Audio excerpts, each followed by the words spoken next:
What up, everybody out there? Welcome to another episode of A Few Good Minutes in the War Room. I'm one of your hosts. I'm the boy, Dev McMillan.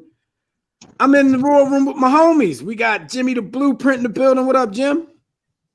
Yes, sir. What's good, family? And we got B. Austin in the War Wagon, the mobile war wagon. That's our mobile War Room sports vehicle. What's going on, man? Salute.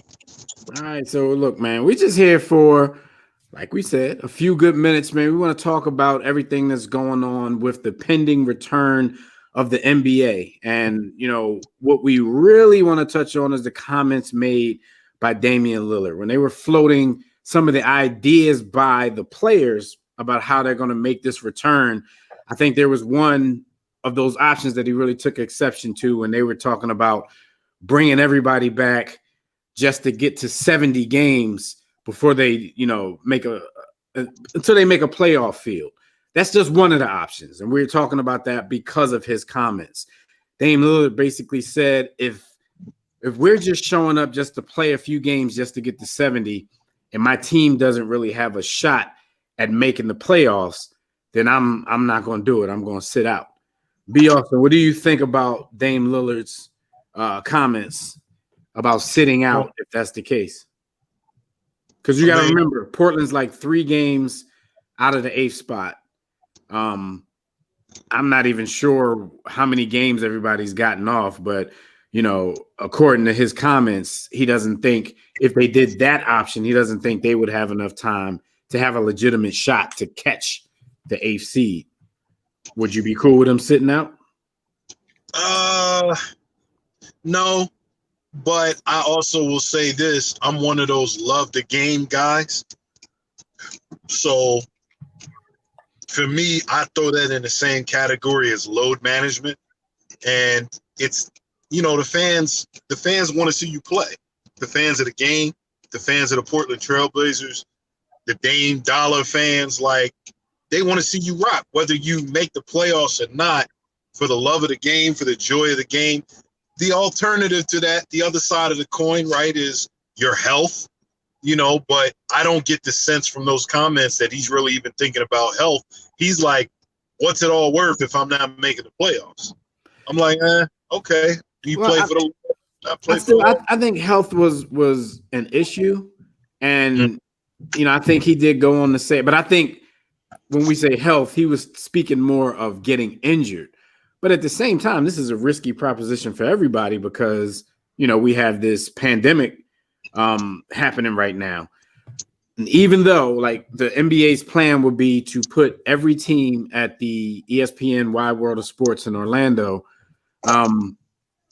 there wouldn't be any fans. Not to say that what you're saying is wrong, because, of course, there are going to be fans on TV. All those people you named are going to want to see him on TV. But it's not the same. Like when we talk about load management, we always get on those guys because we're actually talking about, first and foremost, the people who bought a ticket to come see you play. This could be the only time or the first time they've ever seen you play live. You don't have those same kind of components. Of course, people still want to see him on television. But I think it's the risk of injury. It's the risk of catching this virus and getting sick. I'm a anti-load management guy myself, but I think I kind of understand where Dame is coming from on this. What about you, Jim? I throw the risk of injury out of the window. If it's the risk of contracting COVID-19, I respect it. I get it. But the risk of injury, that just comes with playing a sport. Period. It comes with playing a sport. That's true, but you may end up getting injured on a season that a lot of people think they should just cancel in the first place. But go ahead, Jim. Yo, shout out to B. Austin for talking about how serious COVID-19 is while he out in the streets. That's one. 2, the question I have, and I know it's the question that everybody wants to know, is that if they put all these NBA players down there, are they going to allow the IG models to actually come through, or that's not going to be allowed? Because, I mean, that's what hasn't been put in any sort of press statement. You're going to have to do daily testing and not just for COVID. But in terms of the situation, man, like I can't even use the normal, like, you know, the excuse, like you got to play for the fans because there's no fans there. To your point about seeing him on TV, he's also in a Western Conference, right? So what did their matchup against Utah? Nobody wants to play Rudy Gobert. Like, they just don't, right?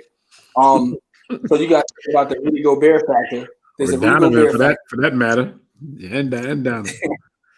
You got to think about the Rudy Gobert factor. Utah winning the chip. Yeah, I mean, how about that? Or Brooklyn.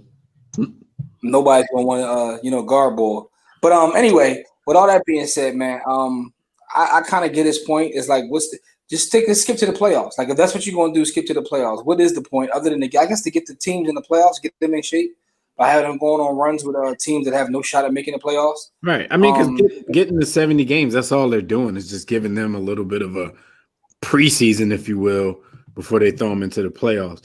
B, I don't know if you've heard about this. Jimmy and I talked about this on the big show the other night.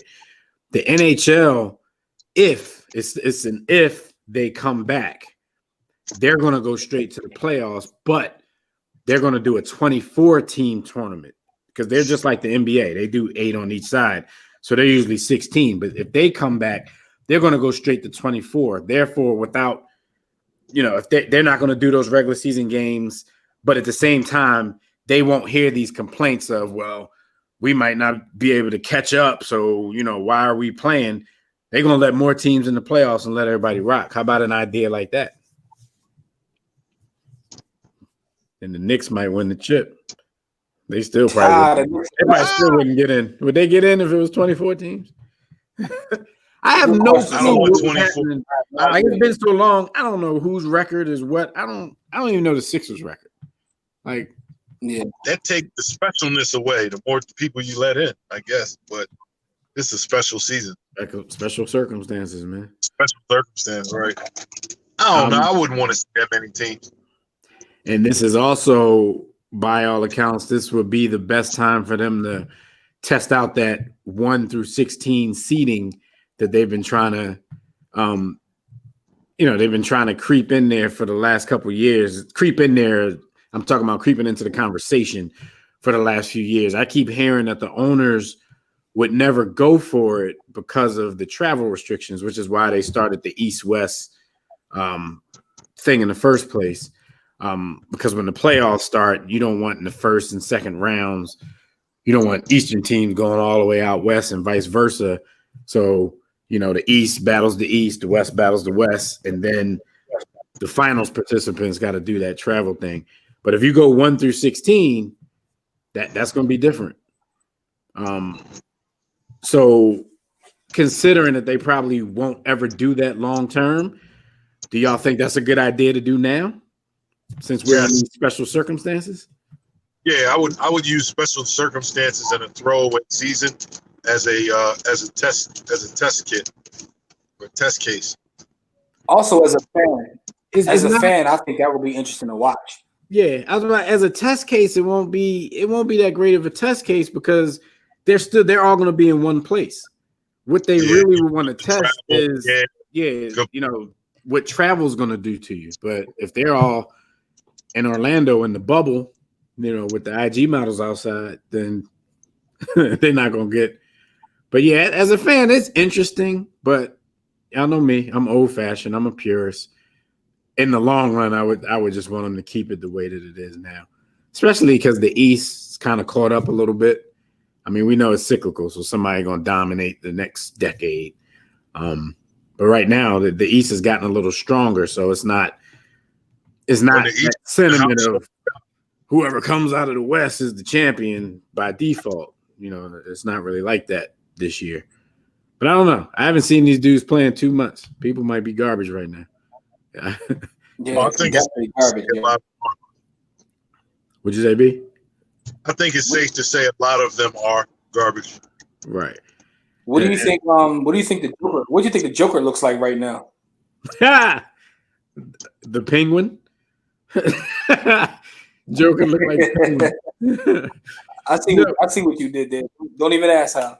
But another thing Jimmy and I talked about the other day, and B, I think we talked about it last week on the show or a couple of weeks ago. It's different. Like, you have that faction of superstar players who were on the phone with each other a few weeks ago, as a united front trying to get the season back started. But the difference with those guys, the LeBrons, the Kawhis, even Kevin Durant, he was on the call. Those guys are stars to the point now where their legacy is determined by every season. You know what I mean? Damn near every game. So they need to get this in. You know, especially a guy like LeBron, like he's chasing that ghost that everybody's comparing him to, and we're living in that fickle time where the first thing that the captors are going to say is he only got 3 championships. So, you know, he's feeling that pressure. Plus, his career is kind of coming to an end. So those guys want to get back on the court and play. But you got the guys, and I'm not even going to go all the way down to the 12th man on the bench. You probably got guys that's like in the starting 5, 4th and 5th man in the starting 5, the 6th man. They probably don't look at it as it being as important as those superstar players. They're like, all right, whatever. Tobias Harris is trying to chill. Right. I mean, Tobias Harris is like, okay, if I don't win a chip, nobody gonna say nothing to me. Like, it's, you know, I don't have those expectations. So yeah. I think, I mean, even though Dame's a superstar, he's not on that level. So I can understand why he's like, look, man, whatever. Yeah, that's a fact, man. So bottom line is, I don't not really mad at Dame. Like, it is what it is. This is a unique circumstances. He ain't trying to get that Rona. He ain't trying to play with Gobert. I get it. You know what I'm saying? So I ain't mad at him. Yeah, I ain't mad at Dame for this one. If this was just some regular load management stuff, y'all know how I would feel. But I understand. Come on, man. It's different now. Before we get out of here, B. Austin, if it was you, would you play? Yes. How about you, Dev? Shit, I don't even come out the house now. Probably no. Yeah, see, I could tell who's taking quarantine serious by the answer to that question right there, man. Or you can just look at the video. You can just look at the video. For left to be said, man. I'm about to say he probably going after we finish. He probably about to go over to the court and hoop. It's all good. Yo. Stay safe, y'all. All right, well, stay safe. Everybody out there, y'all make sure y'all stay safe, man. Jim, you want to take us out of here? Yeah, man. Listen, thank y'all for watching this short video. We appreciate all the support from everybody. See y'all in the next one. Peace. Peace.